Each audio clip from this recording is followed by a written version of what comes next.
So my name is Mike McCormick. I'm the Executive Director of Flourish City Outreach, and the mission and vision of our organization is to mobilize the church, capital C, many churches, mobilize the church into service that the city might see Jesus. FCO is the parent organization of Flower City Work Camp, which has been serving the city of Rochester since 1985. Flower City Work Camp is a local missions week of volunteer service during Easter recess, where hundreds of youth and adults go into the city to repair homes, to lead sidewalk clubs, to help not-for-profit agencies, and to run sports camps. The past few years, FCO has been following God's lead and branching out into some other new ministries, such as the Weekend Edition, which offers one-day work projects for small groups from local churches, helping needy homeowners throughout the year. And Gary Passero is the director of that ministry if you have interest. We also are helping to facilitate school church partnerships, and Josh Eisenhart and Barbara Thomas are our point persons for that ministry. And we have two affiliate ministries, one called Rose City Work Camp, that's out in Portland, Oregon, where our former director had to move. And so he started a work camp experience in Portland known as the Rose City Work Camp. And then we are partners with Ashley Cross and the Care Portal here in the greater Rochester area. But tonight, our focus is going to be on Link Youth Mentorship. Link was conceived a couple of years ago by our program director, Gary Haydens, and his good friend, Matt Terry, who serves as our ministry team lead. They began talking with Pastor Warren Meeks, who joined our leadership team as the ministry youth coordinator. And more recently, Gary's wife, Joanne, has come on board as our match coordinator. Some of you will remember Joanne as a former super competent Flower City Work Camp director. And it's great to see Gary and his wife working together as a dynamic duo, serving alongside the Lord together. Gary and Joanne are out of town tonight, and so I'm standing in for them. They're on an extended business trip, but they send their greetings and their love. During the next half hour, you'll be hearing directly from our first Link mentor, Matt Terry, our mentee's mother, Christina, and our first mentee, Jaden. So I'm going to interview, in a conversational way, Matt Terry, after we play a 3-minute video here for you. So let me get this working.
Matt's an example of what the church is doing about it. And so, Matt, can you tell us a little bit about yourself? Just give us some background information. Hey, my name is Matt Terry. I live in Chi-Li, New York with my wonderful wife, Julia. We have an 11-year-old daughter named Hannah. Our church is Calvary Assembly of God. I worked with a company called Gray Bar Electric. I've been with them for 26 years. And I am the mentor to this guy right here, Jaden. All right. Have you ever had a godly man pour into your life, or do you currently have any men that pour into your life? Yes, I was very blessed. I had a father growing up who was a wonderful dad. He was always there for me, the kind of guy that was at every ball game, everything I was doing. We were tight, and he shared his faith with me. He set the example of we go to church every Sunday, the importance of serving God and serving others. Unfortunately, he died too young. I was just a young man when he died a couple of decades ago. But God did bless me. He did place a lot of really great godly men in my life who took the time to pour into me spiritually and take over kind of where my dad started that foundation. Okay. Do you have any past mentoring experience, and what was the motivating factor for you to get involved with Link Youth Mentorship?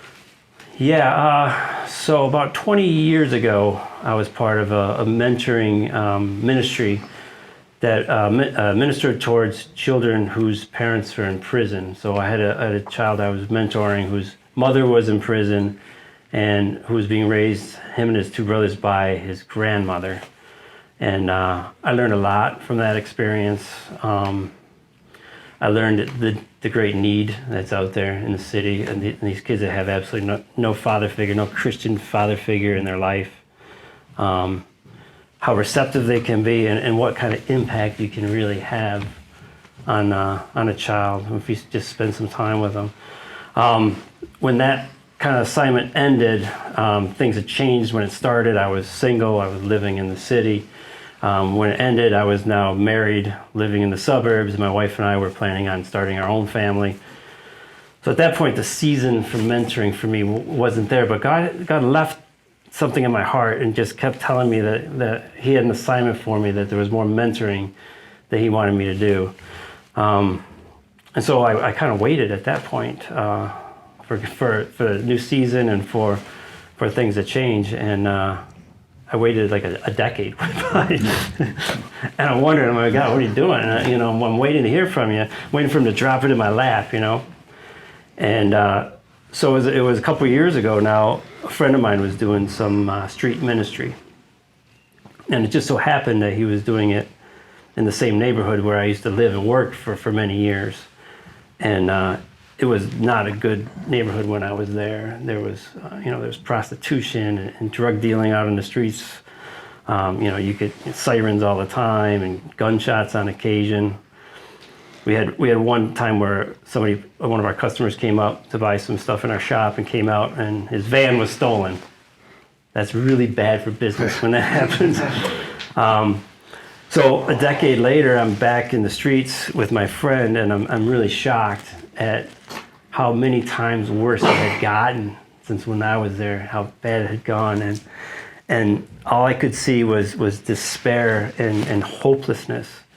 And my one friend was like the only light there. He was the only one working and, setting up Bible studies and prayer groups and walking the streets. So I thought he was a little crazy. I couldn't see how anything could change, but I know that through God, anything's possible. And he was out there trying. So I told him I'd walk with him. And so a couple other guys did too. One of them was Gary Hayden's.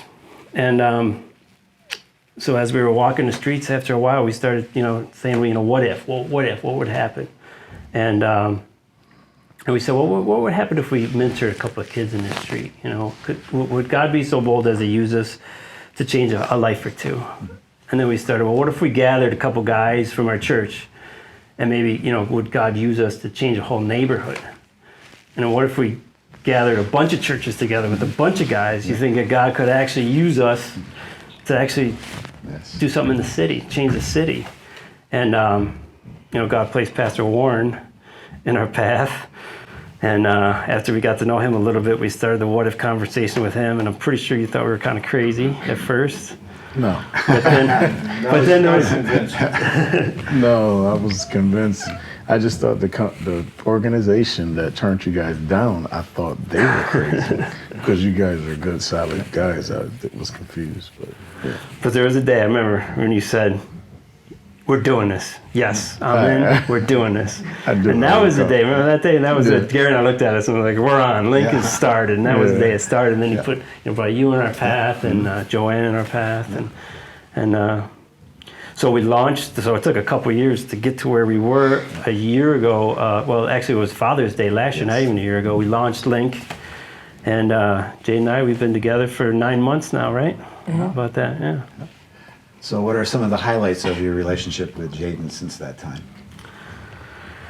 Mentoring, hanging out with Jaden, the whole thing is a highlight for me. I mean, I have a busy life, as busy as I've ever been. My job is commanding. They want me to perform. I have a young daughter. I got a family. I got so much going on.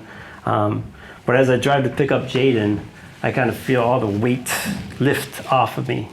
And I feel like it feels like downtime because we're just hanging out, we're having fun, we're doing things that are fun together. So really the whole thing is a highlight. I guess the best part is when something's coming up, something's on his mind, something's bothering him, something he needs to work on, and he comes to me for that, and we get a chance to have some good talks. Right. Definitely the highlight. So is it all fun and games all the time? Are there any challenges? A couple. I mean, Jaden's done it. No, Jaden's great. He's done well. When we first started, he was struggling with school. He was failing some classes, and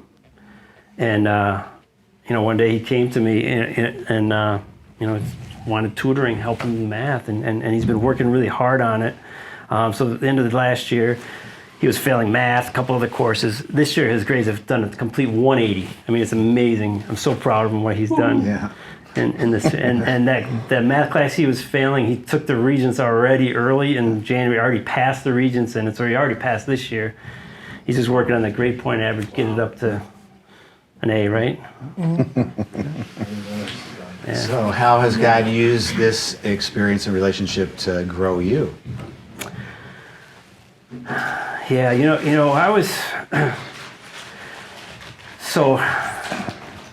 That first mentoring experience, I got a glimpse of what was going on in the city and the struggles. And over 20 years, a couple of decades, it just seems it's gotten worse. And I was a work site leader at Flower City Work Camp. And my favorite part of that, by far, was doing the prayer walks, walking the city and praying with people.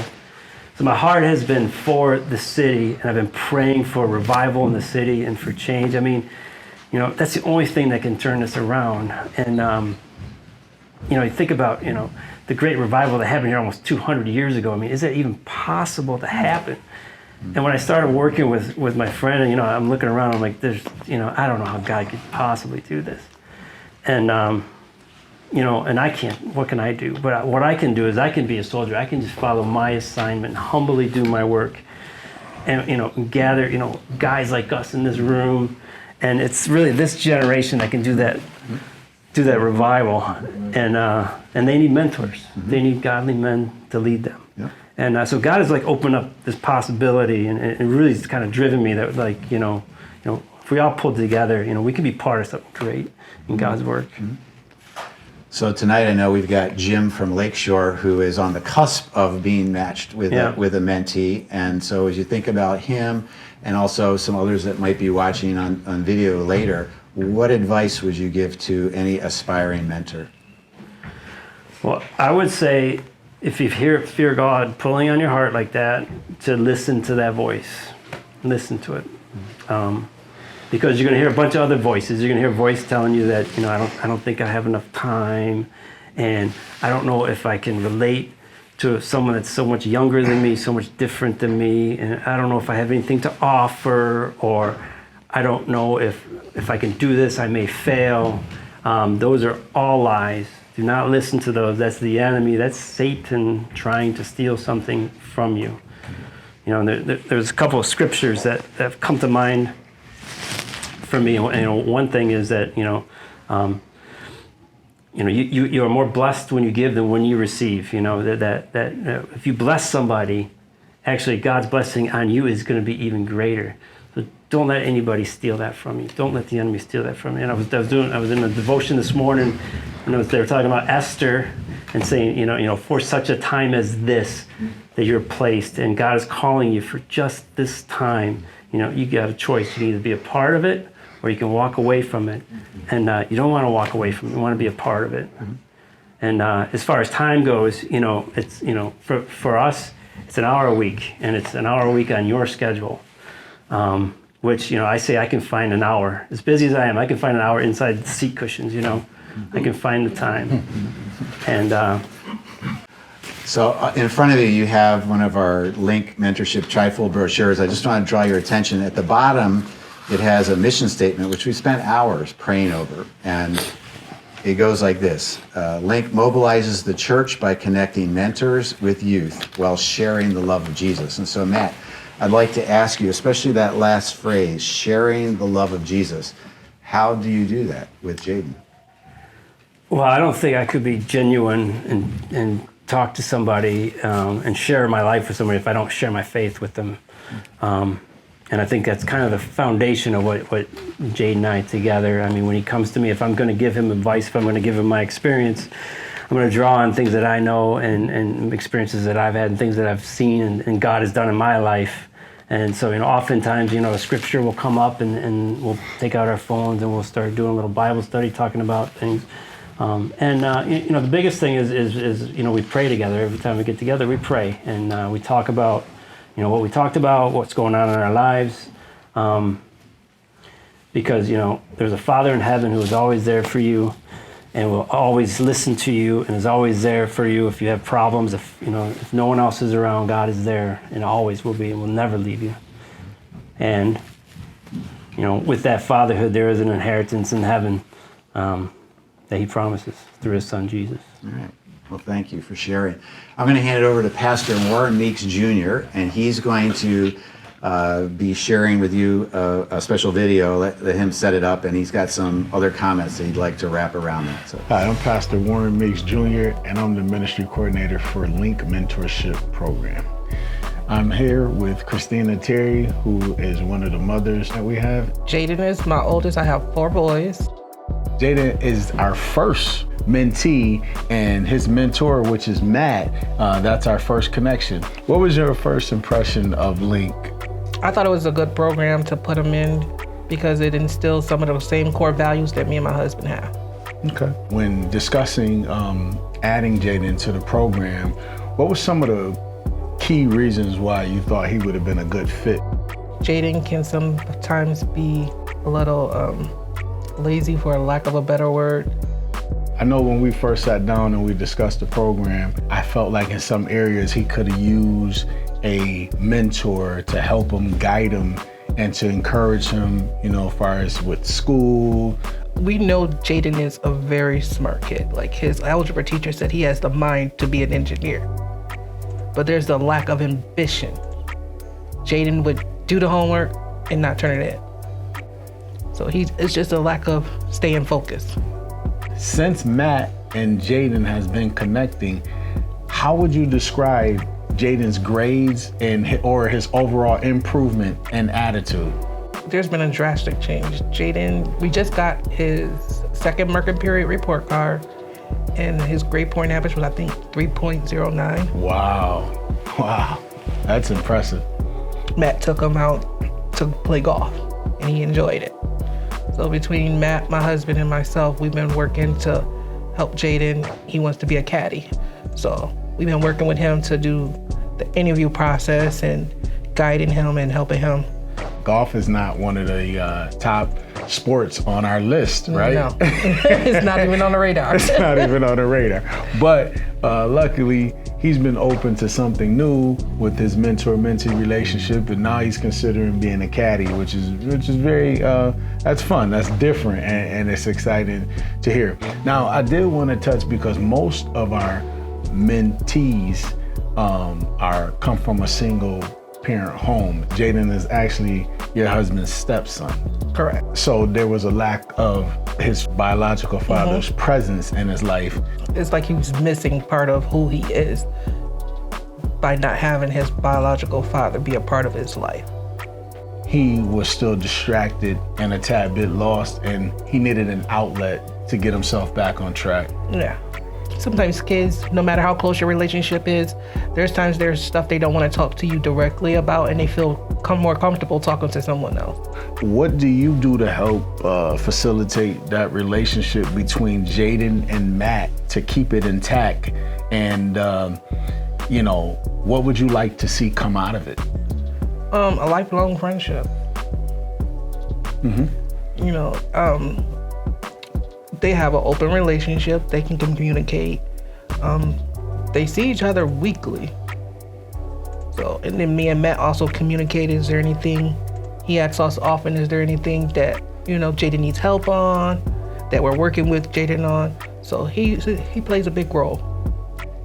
That is really good to hear. And I know personally from speaking with Matt, that Matt does take the relationship very serious, and he's very excited to see Jaden on track and doing the right things. And I think that the thing that I love most about it is that to watch the working relationship and watch it all come together, and then to actually see it and watch his progress.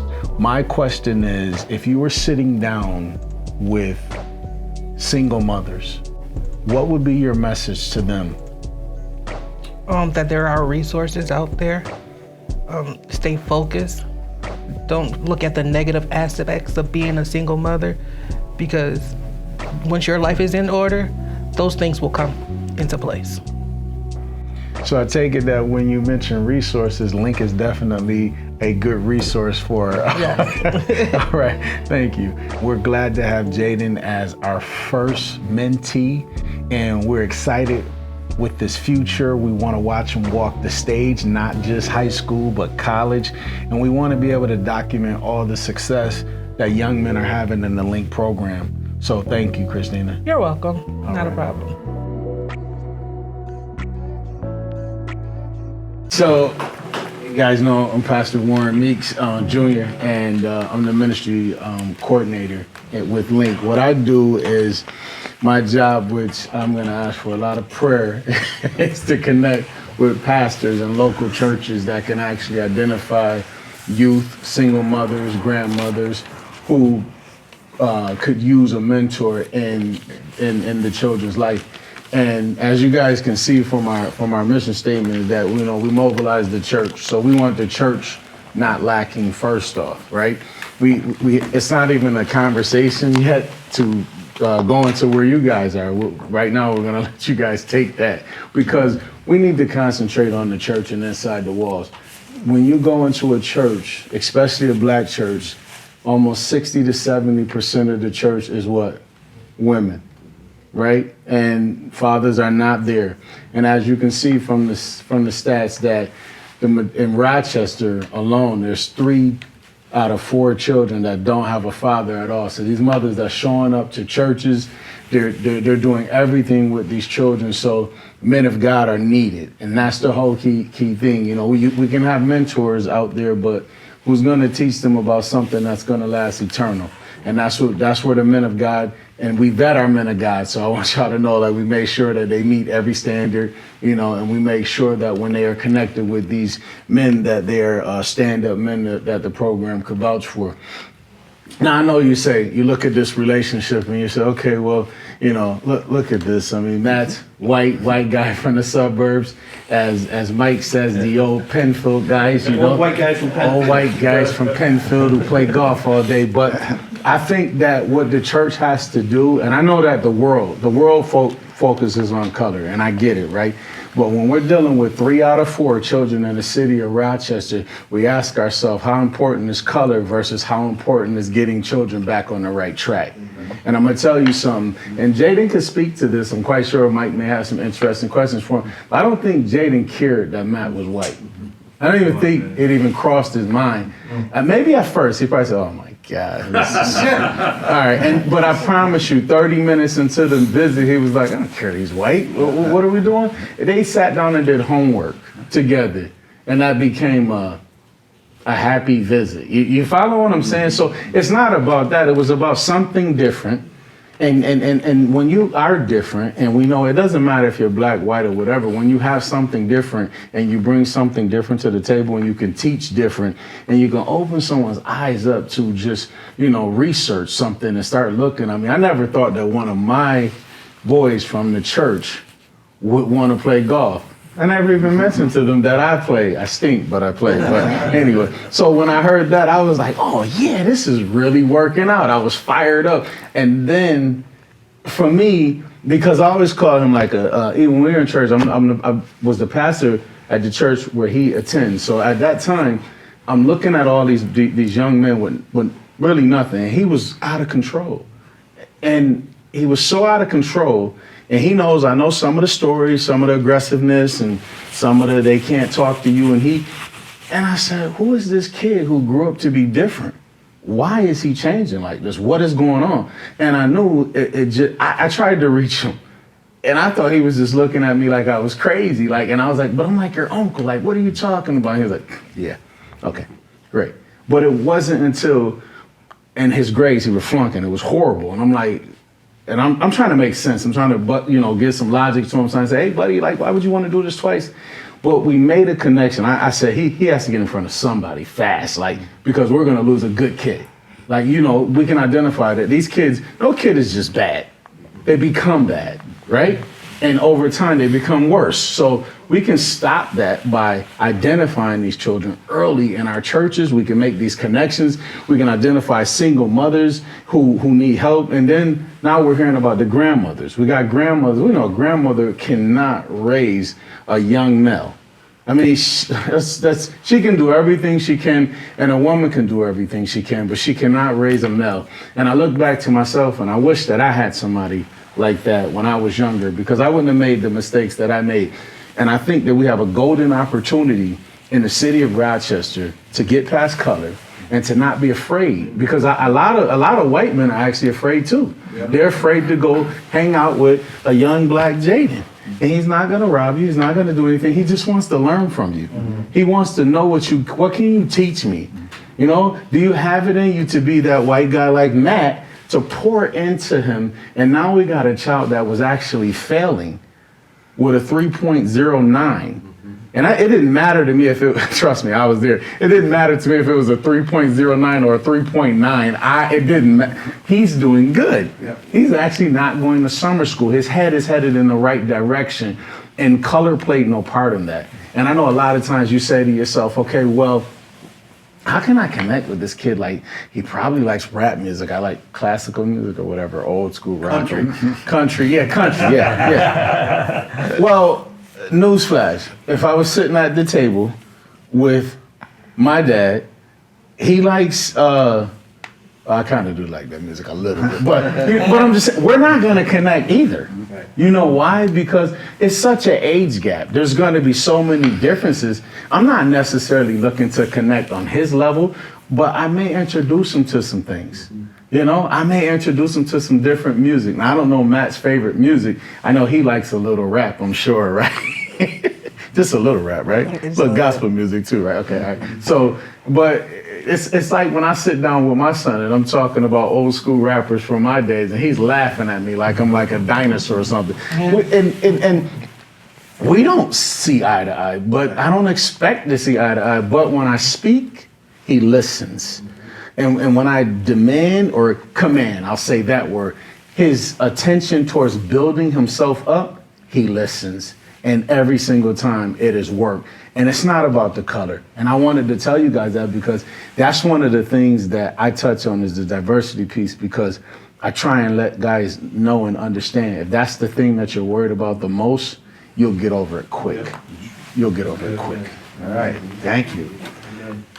I'm going to ask Matt now if he'll have a chat with Jaden. Sure. So, this is what I think most of us came to hear, right? So tell everybody your name and what grade you're in and what school you go to. My name is Jaden. I am a 9th grade and I go to U Prep. All right. What kind of things you're interested in? What do you like to do? I like to play sports. I like to play outside. I like to play my game a lot. Your video game? Mm-hmm. Which one is that? Xbox Series X.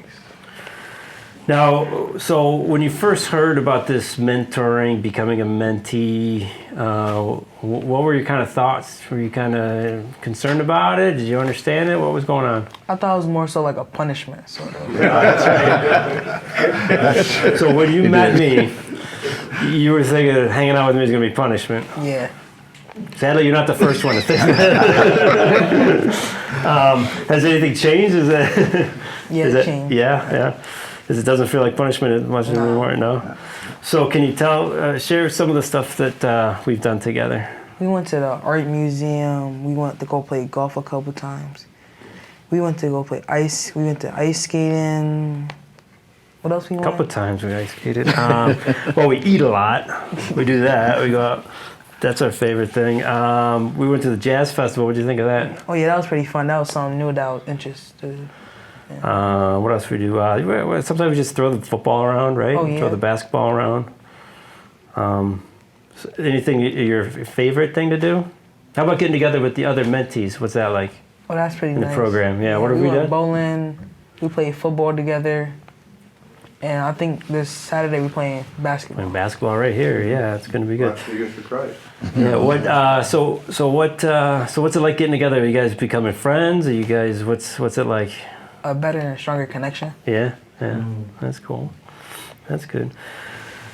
So if there's another young kid that was looking or was thinking about becoming a mentor or mentee, I'm sorry, what advice would you give them? What would you say to them? It will be a good idea and it will be a great influence on how your academics and how like you'll grow to be and want to go to college. Is it like punishment or is it no? Is it fun? Yeah, it's pretty fun. Yeah. What is it? Can you think of any ways where you've benefited from it that you can think of that you feel like you've grown or? In school and math, the Regents test, and stuff like that. Yeah. And you've tried, what new things have you tried that you probably wouldn't have done otherwise? Golf, probably. Skating, right? Ice skating, you're pretty good at that too. Yes. Does anybody have any questions for us? For Jaden or me? Do you remember who you saw at the jazz festival? I don't think so. I don't, Maybe, I don't quite remember either what the band was. Yeah, I like golf too, man. So, I've been playing for a few years now, but I didn't start either till later on in my life. I got to high school and stuff, man. So, golf is fun. A lot of people don't get the opportunity to play golf and stuff like that, but I know once you get out there, you're hitting that ball, working on your aim and all that good stuff, learning what clubs to use. There's some more skill to it, you're gonna start warming up to it, getting better with it, so keep it up, man. That's good stuff. That's good stuff. Do you two ever disagree, and then how do you resolve the issues? Say it again, please. Do you and your mentor ever disagree about things, and if you do, how do you resolve the issues? I feel like we're always on the same page about what we think, and if we're not, we'll explain it, and we'll get on the same page. I got a question. Mostly, young men when they try a new sport, they want to excel at that sport. What do you think made you want to be a caddy? What was it about being a caddy that appealed to you? It will help me because if I graduate doing a caddy, it will give me more opportunities for different schools in college. So I'll get a scholarship if I graduate from caddy, like Ohio and other colleges like that. Reggie's got a question. Yeah, I got really two questions, one for Jaden and one for Matt. The question for Matt, I want to kind of understand more of the criteria that's required to become a mentor, for one. And to Jaden, I want to ask, your age and your peers, to you, what is the greatest challenge that your peers, guys your age, and challenges that they have going through school, etc.? In your opinion, what's that greatest challenge look like? Being influenced to do the wrong things. Yeah. Powerful. So healthy relationships is key. Awesome. Do you mean for our program in particular, for becoming a mentor? I'm thinking there's got to be some kind of regulations, right? Yeah. To become a mentor, background checks, and all that other stuff. Yeah. And so I wanted you to elaborate, if you can, on that. Yeah, thanks for that question. That's something that we worked very, very hard at. The most important thing is protecting the kids, the mentors, and the ministry. And so we put together as best a vetting process as we can. We found the most stringent background checks we can. We have, you have to have references, but the biggest one that we hold is you have to come from a church and you have to have a recommendation from your pastor. And your pastor, and it's got to be not like, well, yeah, I met him a couple times. It's does this person represent your church? Do you have any problems with him representing you or this church? And if that answer is not yes, then we can't do it. Awesome. All right, we're going to have to bring the plane in for a landing here. There will be time afterwards for follow-up questions, but I just want to close by sharing a few things that if you are feeling a prompt of God to get involved in mentoring, then you could speak with Warren, Matt, or myself afterwards. Also, if you're watching by video, we have a website dedicated to this particular program. It's linkmentorship.org, linkmentorship.org. And if you go there, there's a tab that says Become a Mentor. And so if you click on that, it'll answer a lot of questions, at least on the front end, about how to become a mentor. If you know of any young men ages 8 to 18 who might be interested in a mentor, you can talk to us about the meeting or go to the same website, and there's a tab there that says Find a Mentor. And so, grandmas, parents, pastors, they can put in a request to be considered, the mentee they're representing, and we will check that out.